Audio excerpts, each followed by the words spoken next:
मित्रों, पंच महाभूतों की चिकित्सा क्या होती है ये मैं आपको बताऊंगा। असल में पंच महाभूत से मतलब ये होता है कि हमारा जो शरीर है 5 तत्वों से निर्मित होता है, भौतिक तत्वों से 5 से। वैसे तो गीता में 8 तत्वों की बात कही गई है कि 8 तत्वों से शरीर निर्मित होता है। उसमें आता है गीता में 7वें अध्याय में भूमि रापो अन्न वायु खम मनो बुद्धि रेव च अहंकारम इति यम में भिन्न प्रकृति अष्टधा। यानी भगवान कहते हैं कि 8 रूपों में मैं प्रकृति में वास करता हूं। उसमें जल, अग्नि, वायु, आकाश, पृथ्वी, ये 5 तत्व होते हैं।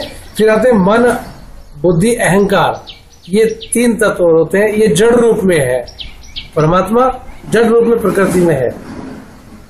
तो लेकिन हम यहाँ पंच महाभूतों की जब बात करते हैं तो 5 तत्वों से उपचार की बात करते हैं। 5 तत्वों से मतलब तो यही है कि क्षितिजल पावक गगन समीरा पंच रचित या अधम शरीरा के 5 तत्वों से मिलकर बना शरीर होता है। और 5 के 5 तत्वों का बॉडी के अंदर एक बराबर सम रेशो होना चाहिए कि कहाँ कितना मिट्टी तत्व अधिक होना चाहिए, जल तत्व की मात्रा कहाँ अधिक होनी चाहिए, कैसे मैनेजमेंट उसका होना चाहिए, अग्नि तत्व की मात्रा हमारे शरीर में कैसे डिस्ट्रीब्यूटेड होनी चाहिए, और कैसे हमारे शरीर के अंदर वायु तत्व का समान अनुपात शरीर के आवश्यकताओं के अंगों के हिसाब से होना चाहिए, और आकाश तत्व कितना होना चाहिए। ये 5 के 5 तत्व जो पंच महाभूत की चिकित्सा कहलाती है। और ये 5 तत्व हमारे शरीर के अंदर यदि संतुलित मात्रा में है तो हम स्वस्थ हैं। ये नेचुरोपैथी के स्वास्थ्य की बहुत अच्छी परिभाषा है क्या कि 5 महाभूतों का हमारे शरीर में संतुलन होना ये हमारे स्वास्थ्य की स्थिरता की निशानी है। यदि 5 तत्वों में जैसे एक उदाहरण लेके चले कि फेफड़े हैं, फेफड़ों के अंदर जल और वायु तत्व की प्रधानता अधिक मात्रा में है। उसके अंदर यदि उसके अंदर पृथ्वी तत्व उसके अंदर ऐड हो जाए या जल तत्व की अधिकता हो जाए तो फेफड़ों में पानी भर जाता है। तो ये एक संतुलन का बिगड़ना होता है। जैसे अग्नि तत्व की प्रधानता हमारे आमाशय में, स्टमक में जिसको बोलते हैं, वहां अधिक होनी चाहिए। HCl प्रोड्यूस होता है, वहां पे एंजाइम्स प्रोड्यूस होते हैं। लेकिन यदि वहां पे अग्नि तत्व का अभाव हो जाए, जल तत्व की मात्रा बढ़ जाए या पृथ्वी तत्व की अधिक मात्रा वहां पे हो जाए, अग्नि तत्व कम हो जाए, तो हम बीमार होने की संभावना हमारी हो जाती है। तो इस तरह से हमारे शरीर के अंदर डिस्ट्रीब्यूशन है इन तत्वों का। जैसे हड्डियां होती है, हड्डियों में पृथ्वी तत्व की मात्रा अधिक होती है। तो हमारे शरीर के अलग अलग भाग में, अलग अलग अंग में इन तत्वों की मात्रा अलग अलग तरह से जो डिस्ट्रीब्यूटेड होती है, उसके डिस्ट्रीब्यूशन के हिसाब से हम स्वस्थ कहलाते हैं और उसी के हिसाब से बीमार कहलाते हैं। यदि वो उसका संतुलन सही नहीं होता तो पंच महाभूतों की चिकित्सा क्या हुई कि 5 जो तत्व हैं वो 5 के 5 भगवान है हमारे। जल तत्व, जल देवता, ये गीता में स्पष्ट आता है। रसो अहमअप्सु कौन्ते प्रभास्मि शशि सूर्यो, कि जल में रस हो, बिल्कुल स्पष्ट लिखा हुआ है। तो जल में रस है तो जल चिकित्सा भी जल देवता से चिकित्सा होती है। ऐसी जो चिकित्सा होती है अग्नि से होती है। अग्नि चिकित्सा में गीता में स्पष्ट आता है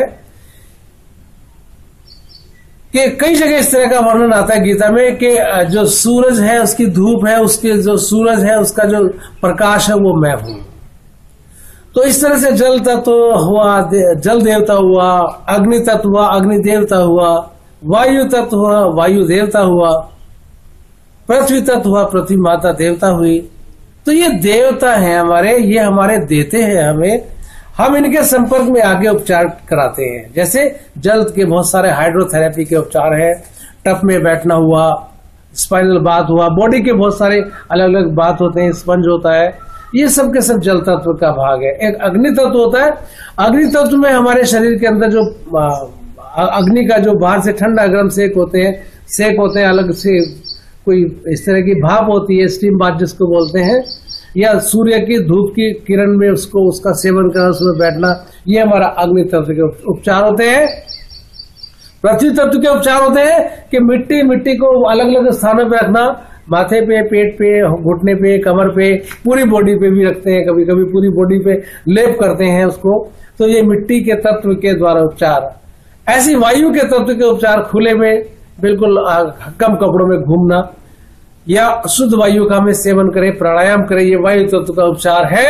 और आकाश तत्व से उपचार कैसे होता है?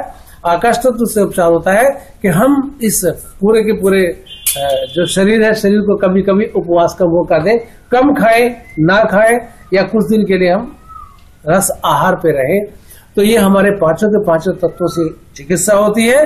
लेकिन इसके लिए सहयोगी बहुत अधिक सहयोगी हमारे शरीर के लिए क्या होता है कि मिट्टी, पानी और धूप के इलाज। तो मिट्टी, पानी, धूप, हवा, सब रोगों की यही दवा। इन रोगों को हम ठीक कर सकते हैं इन तत्वों के निकट जाके, इन तत्वों के नजदीक जाके। तो प्राकृतिक चिकित्सा केंद्रों में ये व्यवस्था होती है कि वो इन पांचों के पांचों तत्वों से हमारे शरीर को संतुलित करने में सहयोग करते हैं।